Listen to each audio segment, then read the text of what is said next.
Assalamualaikum dan selamat pagi murid-murid. Saya Cikgu Badaria Bakar akan mengajar anda mata pelajaran Reka Bentuk dan Teknologi atau RBT untuk tahun 4 pada sesi 2021. Cikgu harap anda sudah bersedia untuk belajar pada hari ini. Kandungan topik yang terdapat dalam mata pelajaran RBT ada 6 topik ya, iaitu keselamatan bengkel,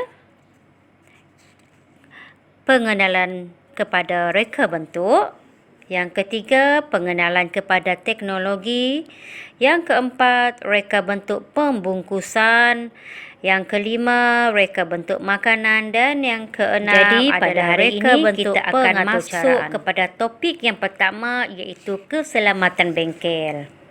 Objektif pembelajaran kita pada hari ini ialah pertama, pada akhir pembelajaran, murid dapat menyatakan peraturan keselamatan diri, keselamatan bengkel dan keselamatan peralatan dan bahan.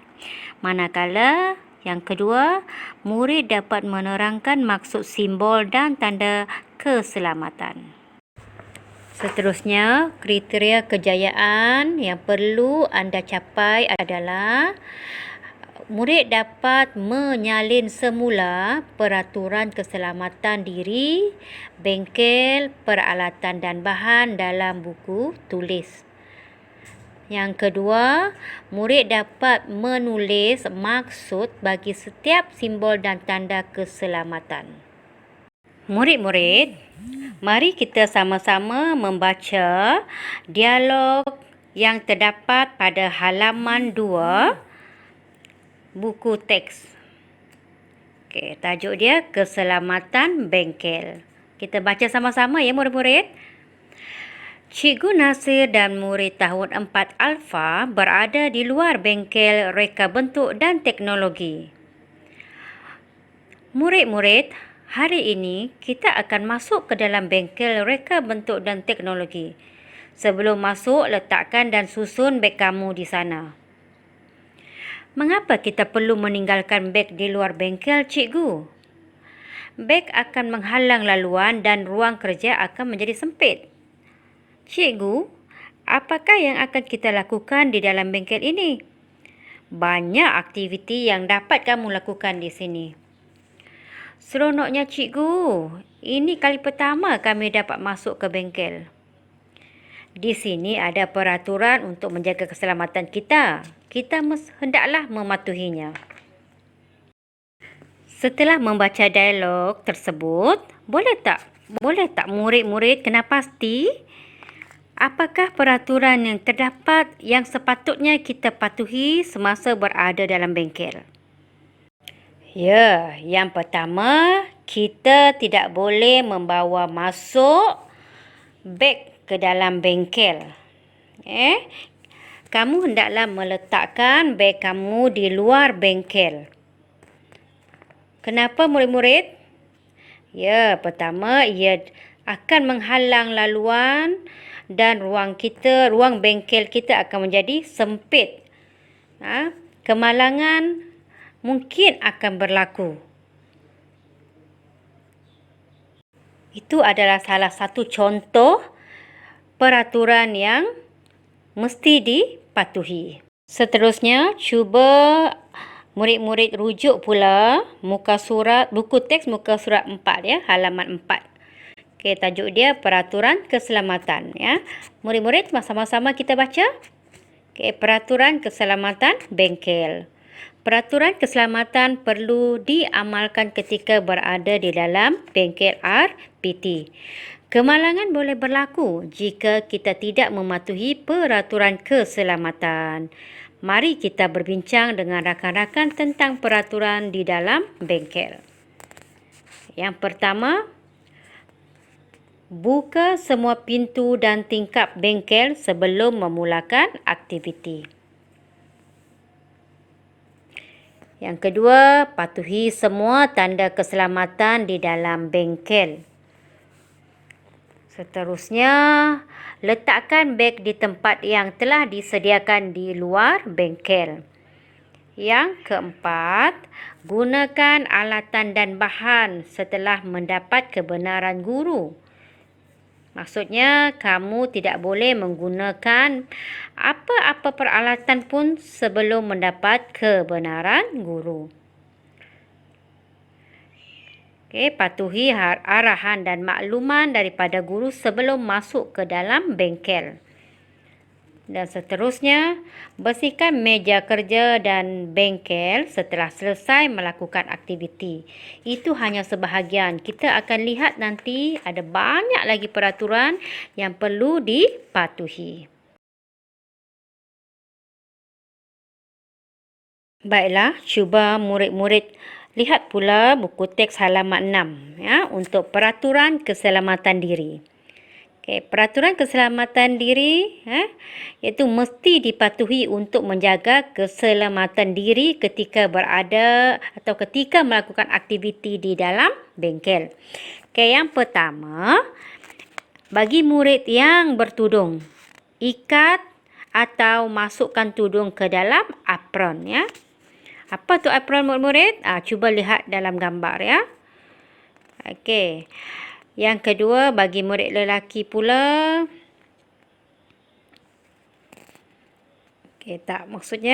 Pakai pakaian dan kasut yang sesuai di dalam bengkel, sama ada lelaki ataupun perempuan.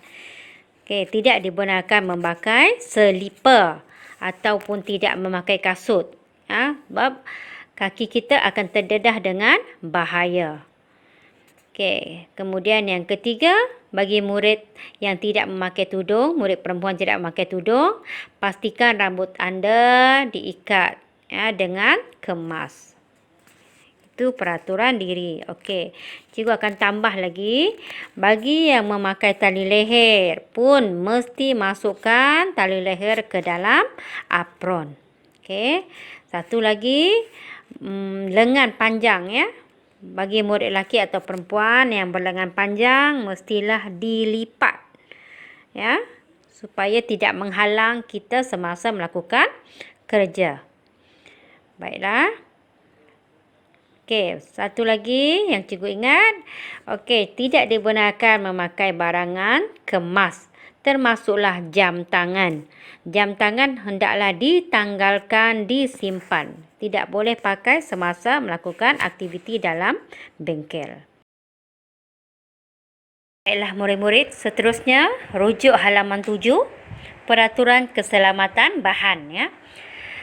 Terdapat pelbagai jenis bahan yang mudah terbakar, mudah rosak dan berbahaya.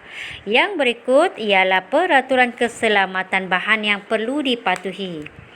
Yang pertama, murid perlulah bertanya cara penggunaan bahan yang betul kepada guru. Yang kedua, simpan bahan yang berbahaya dan mudah terbakar di tempat yang selamat. Berhati-hati semasa menggunakan bahan berbahaya. Seterusnya, bersihkan bahan yang tumpah di atas lantai dengan segera. Yang kelima, gunakan bahan dengan berhemah dan cermat. Dan yang terakhir, simpan bahan yang mudah rosak di tempat yang sesuai. Baiklah, cikgu harap murid-murid semua faham apa yang dimaksudkan dengan peraturan yang telah cikgu bacakan tadi. Baiklah murid-murid, kita akan masuk kepada memahami simbol dan tanda keselamatan untuk terdapat dalam halaman 7 buku teks RBT. Baik, kita sama-sama lihat dan baca. Simbol dan tanda baca ialah lambang atau penyataan untuk memberikan peringatan tentang bahaya yang mungkin berlaku jika kita tidak mematuhi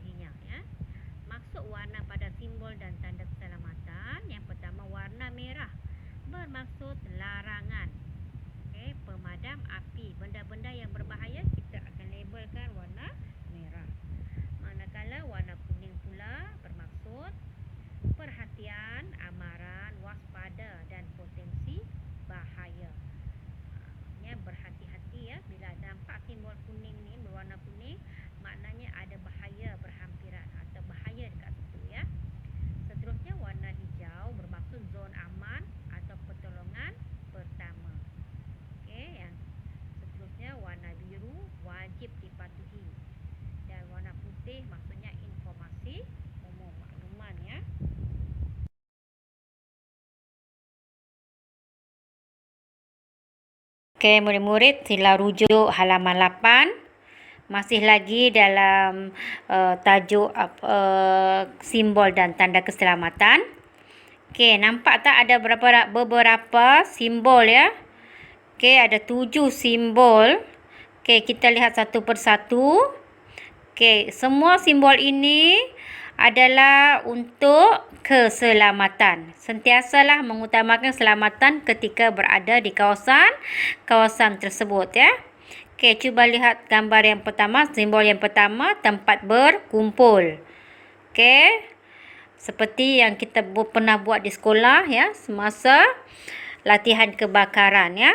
Bermaksud adalah kawasan tempat berkumpul apabila berlaku kecemasan. Okay, yang kedua, lambang keluar semasa kecemasan, maknanya pintu yang dihaskan untuk keluar jika berlaku sebarang kecemasan. Okay, yang ketiga, lambang ataupun simbol lantai licin ya. Kita lihat situ ada gambar, ada simbol orang jatuh kan, nak terjatuh, maksudnya kawasan tersebut berbahaya ya. Lantai tersebut licin, mungkin baru ya dilap, dimop kan. Okey, jadi tolong berhati-hati sekiranya awak lihat simbol ni di mana-mana ya, atau lebih selamat gunakan laluan yang lain. Okey, kemudian simbol alat pemadam api. Okey. Untuk memudahkan orang, sesiapa sahaja memerlukan ya. Seperti berlakunya kebakaran kecil ya. Okey, seterusnya simbol jagalah kebersihan. Biasanya simbol ini terdapat dekat berhampiran dengan tong sampah ataupun di tempat-tempat awam ya.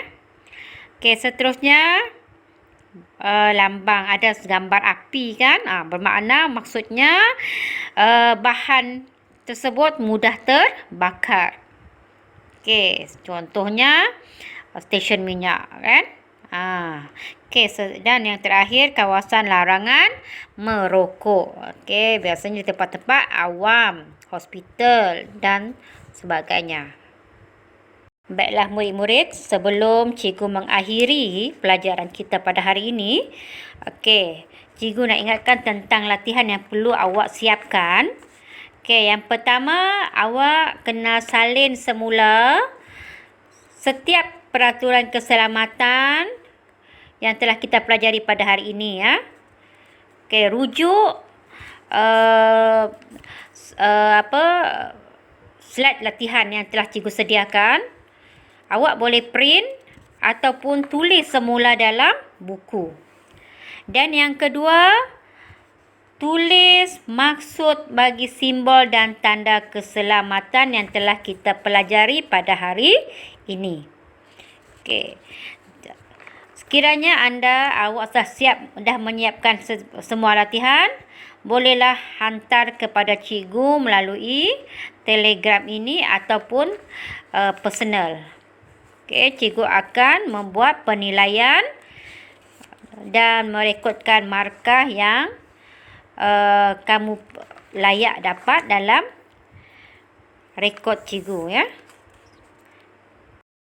Sekian saja daripada cikgu dan terima kasih atas perhatian anda semua. Berjumpa lagi pada sesi pelajaran yang akan datang. Bye.